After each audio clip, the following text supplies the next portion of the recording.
Ça, c'est ce qui va t'arriver sur ta bielle de TDI 115 si tu la pousses à l'extrême. Et ça, c'est ce qu'on va te montrer aujourd'hui, pour que ça n'arrive plus jamais.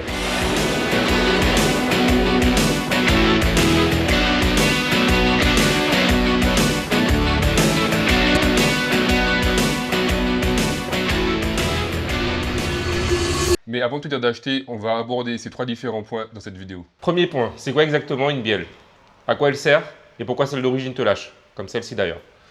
Deuxième point, pourquoi 90% des préparateurs se trompent alors que tout le reste du Top Motorsport utilise des bielles en I. Et troisième point, pourquoi des bielles en I et à qui elles sont destinées. Et à la fin de la vidéo, petit rappel, pour ceux qui sont dans l'Elite 9 TDI 130, on a aussi des bielles pour vous, différentes de ce qu'on trouve sur le marché, avec certaines innovations. Alors reste jusqu'à la fin. Let's go! À quoi sert une bielle? On prendra 2 minutes pour vous expliquer simplement à quoi sert une bielle. La bielle, c'est la pièce qui relie le piston au vilebrequin. Elle transforme du coup le mouvement vertical du piston en rotatif du vilebrequin. Sans elle, tout simplement, le bloc ne tourne pas. Mais ce que beaucoup oublient sur nos TDI, c'est que la bielle encaisse tous les jours, et c'est plutôt brutal. Plus de 3 barres de boost, du gros couple, énormément de pression cylindre, énormément de gasoil dans le moteur, et c'est ce qui finit par arriver. Et tout ça 40 fois par seconde, à 4800 tours. Alors imagine juste une seconde ce que la bielle subit au fil des années. Donc à un moment, voici la solution. Et on arrive pile poil au vrai sujet de la vidéo. Pourquoi 90% se trompent sur le choix des bielles? Là, on rentre sur le vrai sujet de la vidéo. Pourquoi 90% des gens se trompent sur leur choix de bielle? On nous pose souvent la question, pourquoi des bielles en I et pas des bielles en H? Est-ce que c'est plus solide ou non? On va y répondre tout de suite. Alors, la réponse est non. Car sous haute pression cylindre, la bielle en I sera plus solide que la bielle en H à masse égale, bien sûr. Quand une bielle se casse à cause d'une combustion violente, elle ne s'écrase pas, elle flambe. Ça veut dire qu'elle se plie à ce niveau. Le flambage. Regarde, fais un test simplement chez toi. Prends une règle. Appuie dessus, elle ne va pas se comprimer. Par contre, elle va se plier.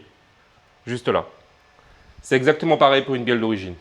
Donc la vraie question, ce n'est pas combien de matière je rajoute sur une bielle forgée, mais plutôt comment je dispose de la matière pour qu'elle résiste au flambage. Regarde cette bielle en I, elle ne te fait pas penser à des IPN, tout le monde le sait. Tout est construit en IPN. Les ponts, les grues, toutes les charpentes industrielles sont construites en petit IPN. Alors pose-toi les bonnes questions. Et c'est très simple finalement. Tu mets toute ta matière loin de l'axe neutre, qui est ici, ok? Là où elle agit efficacement contre le flambage. Et c'est exactement ce qu'on retrouve sur une bielle en I. On a toute notre matière, du coup sur les côtés, en termes plus simples. Et ici, on vient alléger. Et là où le mythe se construit, c'est que bien souvent, quand on compare une bielle en I, comme celle-ci, et une bielle en H, vu que la bielle en H, elle paraît plus pleine, beaucoup de personnes pensent qu'elle est plus solide. Sauf qu'on vient de vous prouver le contraire. La résistance se fait sur les côtés, par rapport au flambage. Donc la bielle en H, elle paraît plus solide, mais malheureusement, elle est vraiment moins efficace sur le flambage. Et ça, c'est encore plus important sur nos blocs TDI où on a de très fortes pressions cylindres qui font une force énorme sur la bielle et qui favorisent donc le flambage. Du coup, iBeam, c'est forcément le choix à faire. Prenons deux grands noms, deux grands fabricants de bielles, Carillo et Potter. Systématiquement, ils vont vous demander de passer sur des bielles en I pour des configs supérieures à ce que vous pouvez trouver sur des bielles en H. Les bielles en H vont être vendues sur des configs basiques, donc pour des petits upgrades. Clairement. Mais par contre, sur des très grosses configs, ils garantissent leur bielle en I et pas leur bielle en H. Posez-vous les bonnes questions. Les gars, si vous kiffez ce format éducatif, abonnez-vous, likez. Faites pas les radins s'il vous plaît, on fait tout ça pour vous. Alors, concrètement, pour qui sont ces bielles? Très bonne question, parce que beaucoup de personnes vont nous écrire en privé pour nous demander si elles ont besoin de ces bielles. Alors, c'est très simple. Tu as un TDI 100, un TDI 115 ou tout autre code moteur sur lesquels ces bielles se montent. C'est très simple à comprendre. Passé 280 chevaux, les bielles d'origine ne tiendront pas, ou elles tiendront, mais pas très longtemps. Ensuite, tu mets un gros turbo, des injecteurs. Ouais, un setup sérieux. Tu as besoin de ces bielles. Sinon, tout simplement, tu veux juste stabiliser ton moteur d'origine, certains le font, et juste veulent faire un rebuild moteur complet, avec une révision complète, tu as besoin de ces bielles.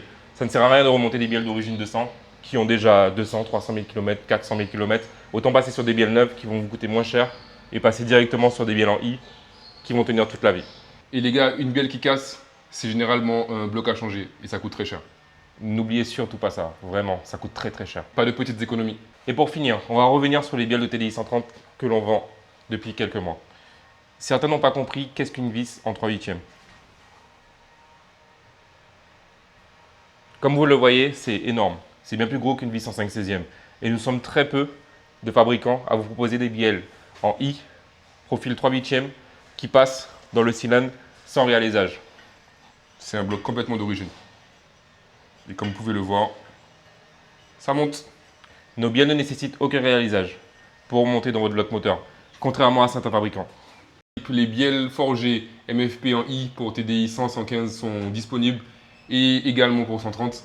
Le lien sera en description. Si tu as des questions techniques, n'oublie pas, il y a Peter au SAV et beaucoup de personnes dans l'équipe qui pourront répondre à ta question. Nous sommes disponibles tous les jours sur les réseaux sociaux, par mail, sur Facebook, Instagram, etc. etc. Donc n'hésite pas à nous écrire. Et si tu as liké cette vidéo, si tu kiffes ce genre de vidéo éducative où on essaye de clairement vous apprendre comment fonctionne un moteur, à quoi servent nos pièces pour qu'on les développe, pense à t'abonner, lâche un like et on se retrouve très bientôt. Peace.